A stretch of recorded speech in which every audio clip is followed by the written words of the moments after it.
भारत मौजूदा स्वरूप में 300 बिलियन डॉलर 25 लाख करोड़ रुपए के ऑफर को स्वीकार नहीं करता। यह राशि बेहद कम है। यह एक मामूली राशि है। यह एक ऐसी चीज नहीं है जिससे हमारे देश में जलवायु परिवर्तन कम करने में कामयाबी मिल सके। कॉप 29 में भारत के प्रतिनिधि चांदी रैना ने जिस अमाउंट को मामूली कहकर लेने से मना कर दिया, जबकि यह रकम इतनी है कि इससे भारत सरकार के 6 महीने का पूरा खर्च चल सकता है। ये रकम क्यों ऑफर हुई और भारत ने इसे लेने से क्यों मना किया, इसी टॉपिक पर है आज की बात का यह अंक। मैं सुरेश महापात्र और आप देख रहे हैं आज की बात।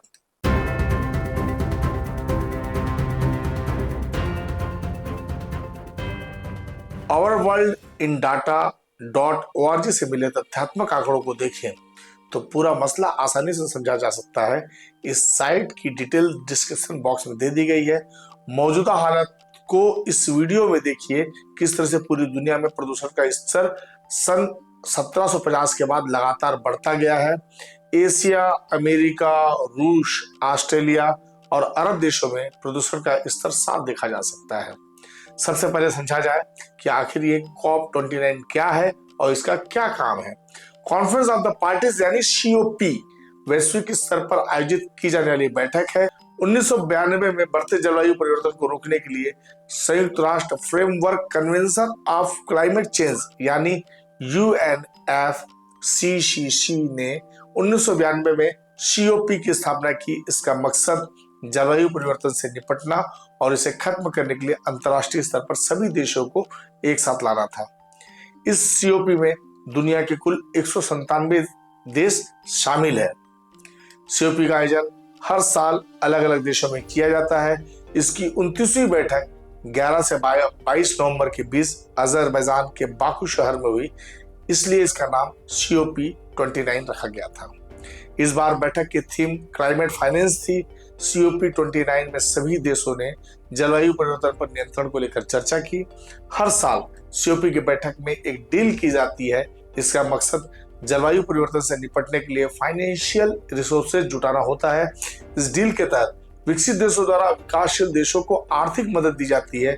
COP 29 में डील हुई जिसकी राशि 300 बिलियन डॉलर तय की गई। इस डील के तहत विकासशील देशों को 2035 तक सालाना 300 बिलियन डॉलर की राशि दी जाएगी।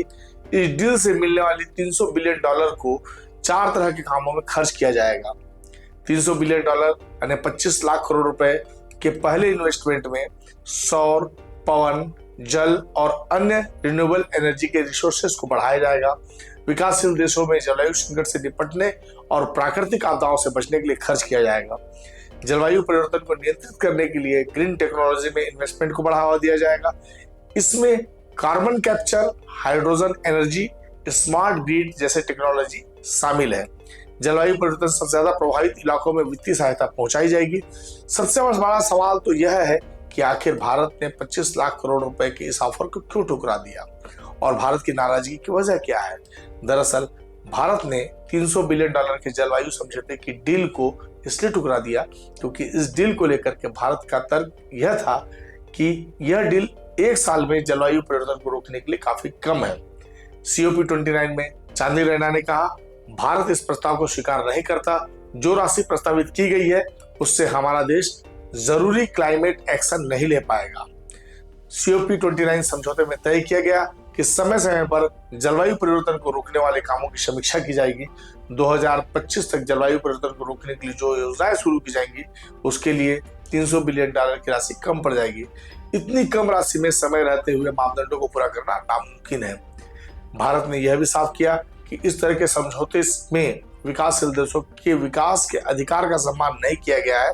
भारत का समर्थन करते हुए सिएरा लियोन के जलवायु मंत्री जिवो अब्दुल्लाई ने कहा कि यह दुनिया के सबसे गरीब देशों के साथ खड़े होने के लिए अमीर देशों की सद्भावना की कमी को दर्शाता है, क्योंकि वे बढ़ते समुद्र और भीषण सूखे का सामना कर रहे हैं। भारत ने समझौते के तरीके पर भी सवाल उठाए हैं।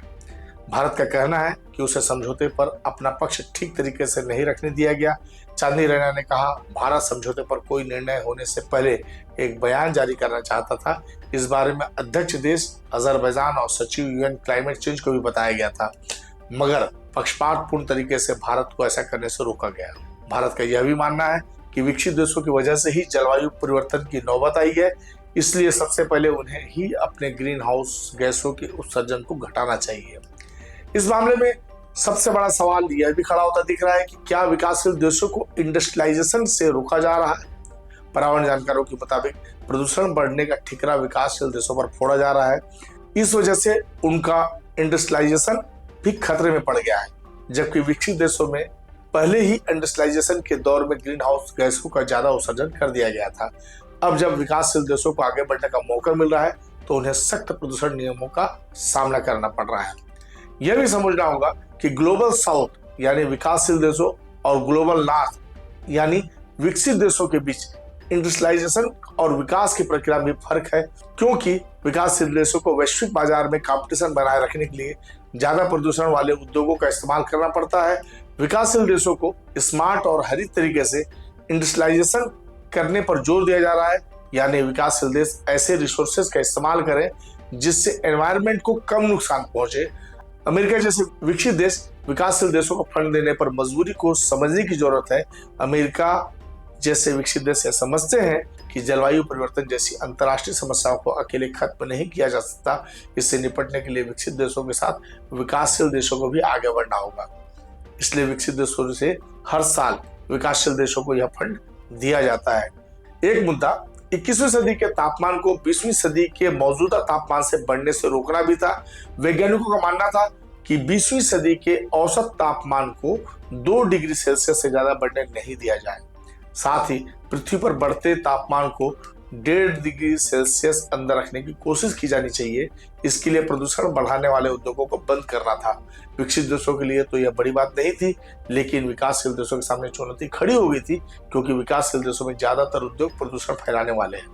इसी के तहत 2015 में फ्रांस के पेरिस में COP29 का सम्मेलन हुआ था, जिसमें पेरिस समझौते को मंजूर किया गया। इस समझौते के तहत तय किया गया कि विकसित देश हर साल विकासशील देशों को जलवायु परिवर्तन से निपटने के लिए राशि देंगे। इस राशि का इस्तेमाल ग्रीन एनर्जी को बढ़ाने और प्रदूषण वाले उद्योगों को खत्म करने के लिए किया जाएगा। यह भी समझना होगा कि 2009 से अब तक विकासशील देशों को कितना पैसा दिया गया और भारत को अब तक कितनी राशि मिली है। यदि इसका अध्ययन करें तो पता चलता है कि 2009 के COP के दौरान विकासशील देशों को 2020 तक हर साल $100 बिलियन देने का वादा किया गया था। इस फंड का इस्तेमाल विकासशील देशों के कार्बन उत्सर्जन को कम करने में किया जाना था, लेकिन ऐसा इसलिए नहीं हो सका क्योंकि विकसित देशों ने इसके लिए वादा करके भी पैसा नहीं दिया। द हिंदू की रिपोर्ट में प्रोफेसर नौरोज दुवाश ने लिखा कि क्लाइमेट फाइनेंस से मशहूर इस फंड से 2020 साल तक $70 बिलियन ज्यादा खर्च होना था, लेकिन $40 बिलियन ही खर्च हो पाया, वो भी सही से नहीं। भारत को अब तक इस मद में पैसा न के बराबर मिला है। 2022 में OECD organisation for economic cooperation and development की रिपोर्ट के मुताबिक 2020 में विकासशील देशों को $83.3 बिलियन की जलवायु वित्तीय सहायता मिली थी, जो $100 बिलियन के लक्ष्य से कम थी। हालांकि 2023 में यह आंकड़ा पहली बार बढ़ा था। 2024 में मल्टीलेटरल डेवलपमेंट बैंक MDB की रिपोर्ट के मुताबिक 2023 में जलवायु वित्तीय सहायता के लिए $125 बिलियन की राशि दी गई थी। इसमें से 60% यानी $74.7 बिलियन निम्न और मध्यम आय वाले देशों को दिया गया था। वर्ल्ड बैंक की रिपोर्ट के मुताबिक 2023 में भारत को $1.5 बिलियन की राशि मिली थी। बड़ी बात तो यह है कि अमेरिका जैसे अमीर देशों के किए धरी की सजा भारत जैसे विकासशील देश भुगत रहे हैं। द लेसेंट प्लेनेटरी हेल्थ की रिसर्च के मुताबिक 2015 तक अमेरिका दुनिया में 40% कार्बन उत्सर्जन और यूरोपियन यूनियन 29% कार्बन उत्सर्जन के लिए जिम्मेदार था। इन देशों की तुलना में भारत जैसे कई विकासशील देश अपनी सीमा में रहते हुए कार्बन उत्सर्जन कर रहे थे, फिर भी प्रदूषण बढ़ने का ठिकरा विकासशील देशों पर फोड़ा गया। कार्बन उत्सर्जन सबसे ज्यादा कोयला इस्तेमाल करने की वजह से होता है। ऐसे में साफ है कि कार्बन की मात्रा बढ़ने से ओजोन परत में छेद होने के लिए जिम्मेदार विकसित देश हैं। अब तक खूब कोयला इस्तेमाल करो वाले विकसित देश अब विकासशील देशों पर ऐसा नहीं करने के लिए दबाव बना रहे हैं। अमेरिका और ब्रिटेन जैसे अमीर देशों में नेचुरल गैस होने की वजह से भी कोयले का इस्तेमाल कम हुआ। 2012 तक यूके में बिजली उत्पादन के लिए कोयला का इस्तेमाल एक 40% और नेचुरल गैस की खपत 25% थी। इंग्लैंड ने कोयला आधारित ऊर्जा के उत्पादन को अब न के बराबर कर दिया है।